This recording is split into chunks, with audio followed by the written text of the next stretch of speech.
Meet Timur, the formidable Tamerlane, a 14th century conqueror of Central Asia. With a vast empire under his control, he remains the epitome of dread, his savage deeds resonating across the ages. Today, we delve into a dark and haunting era where the wrath of Timur the Great knew no bounds. Brace yourselves as we uncover the chilling tales of the worst punishments inflicted upon women during his formidable reign. But what unspeakable crimes led to these unimaginable tortures? What were the worst punishments endured by these brave souls during this tyrannical era? And what gruesome methods were employed to instill fear and suppress their spirit?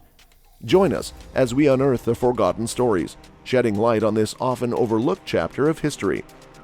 Throughout the annals of history, we have witnessed conquerors and warlords who thrived on terror, leaving behind a trail of devastation and untold suffering. But none compares to the infamous figure we speak of, none other than Timur, a name that evokes both fear and fascination. Now, you might be thinking, Timur, who's that? My dear viewers, let me enlighten you. Timur, also known as Tamerlane, was a man whose thirst for power knew no bounds. Perhaps you know him by a different name, but his impact on world history is undeniable. But what makes this warlord truly remarkable is the irony that lies beneath his towering reputation. Can you believe that a man responsible for such unspeakable atrocities was physically incapable of mounting a war horse or even holding a weapon properly? It's like a twisted joke played by fate itself. But don't be fooled by his physical limitations, for Timur possessed a cunning mind that would make even the shrewdest of tacticians tremble. He orchestrated a symphony of terror, orchestrating heinous acts that would haunt the nightmares of generations to come. The punishments meted out during Timur's reign were often arbitrary and cruel. For minor offenses, such as theft or adultery, the punishment might be a public flogging or the amputation of a limb. For more serious offenses, such as treason or heresy, the punishment was often death. Women were not exempt from Timur's harsh punishments. In fact, they were often subjected to even more severe punishments than men. For example, women who were accused of adultery were often buried alive or burned at the stake. One of the most infamous punishments during Timur's reign was the skull pyramids of Isfahan. A city once vibrant with culture, teeming with intellect and brimming with prosperity, Isfahan, the jewel of Persia, nestled amidst breathtaking beauty. But little did its inhabitants know that their world was about to crumble under the weight of a storm unlike any other. As Timur's troops descended upon Isfahan, a city that dared not challenge their might, its people made a fateful decision. They chose surrender over resistance, hoping to spare themselves from the impending storm.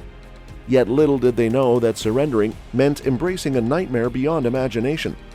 Tamerlane mercilessly ordered the execution of every man, woman, and child, their lives snuffed out like candles in a storm. Can you imagine the horror? But it didn't stop there. Tamerlane's bloodthirsty forces were given a gruesome task, a tally of severed heads as proof of their ruthlessness. The historian who dared to document this heinous crime was overcome with disgust and terror, for the count seemed never-ending. As you can see on the screen, towers emerged in the heart of Isfahan, rising high like macabre monuments of despair. 28 towers, each housing 1,500 skulls, formed a chilling testimony to the demolition of 70 to 100,000 souls, almost the entire population, reduced to nothing more than crimson ribbons. Tamerlane's cruelty extended to the town's innocent creatures. Livestock, dogs, and even cats met their untimely demise.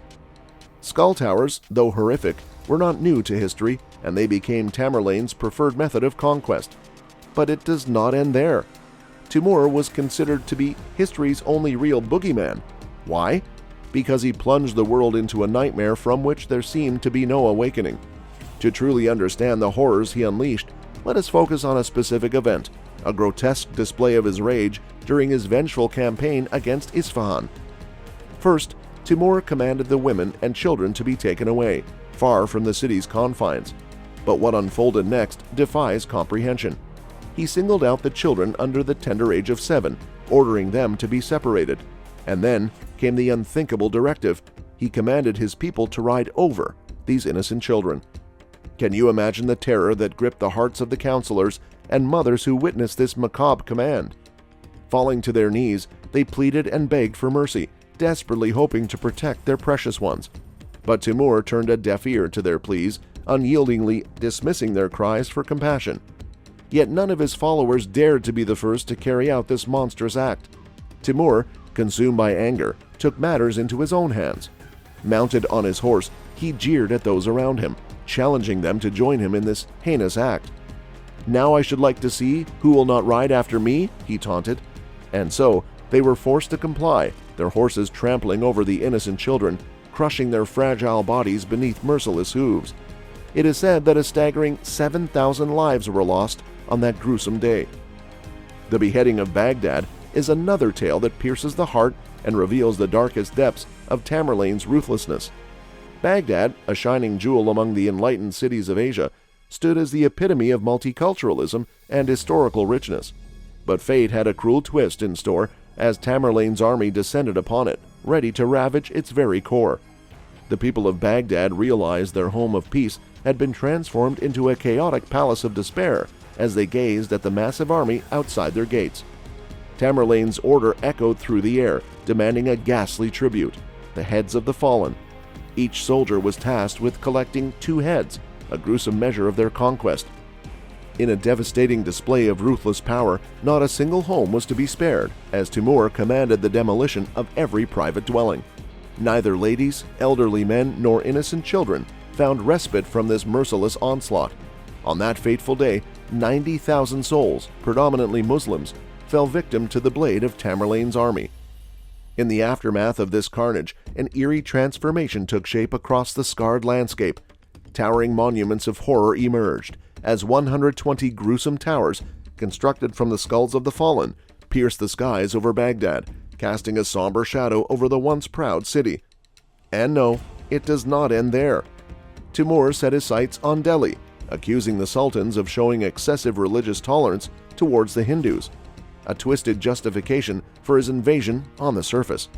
As his armies ravaged northern India, leaving a trail of destruction, Timur took nearly 100,000 Hindu prisoners in his grasp.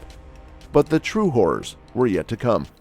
In a display of unparalleled brutality, Timur ordered the execution of all of these prisoners. The screams of 100,000 innocent souls echoed through the air, their lives extinguished in an instant. And let's not forget Bayezid's fate, a tale of turmoil and humiliation. The Ottoman Turks, known as the Scourge of the Earth, had Europe trembling in fear. Their conquest seemed inevitable, their grip tightening on the final stronghold of Christian Europe. The European sword proved futile against the formidable Ottoman shield, but then, like a thunderous storm, Timur appeared on the horizon, ready to unleash his wrath. Battles lost to Tamerlane reverberated through the corridors of history, altering the course of Europe in unimaginable ways. The once mighty Bayezid, the Ottoman ruler, now faced a starkly different reality. He found himself trapped in a tiny iron cage, a prisoner on a wagon, and paraded through the streets of Samarkand.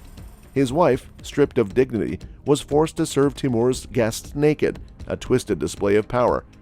As Bayezid languished in his metal prison, the scraps of the lavish dinner were fed to him like a cruel jest.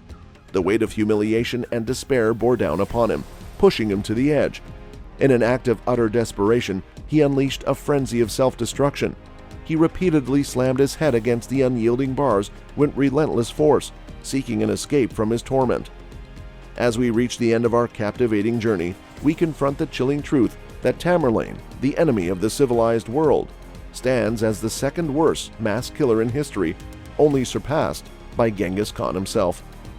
His conquests left a wake of devastation, rarely leaving conquered territories with functioning governments. Robbery, murder, and pillage stain the path of his armies, while religious tolerance remains a distant concept in his empire. With an estimated death toll of 17 million, his campaigns left an indelible mark on history, a legacy of horror that echoes through the ages. What are your thoughts on the punishments inflicted during Timur's reign? Leave your thoughts in the comments section below. And don't forget to like this video, subscribe to our channel for more similar content, and click the notification bell to receive notifications when we upload more content. Share this video with your family and friends. Thank you so much for watching, and we will see you in our next video. Goodbye.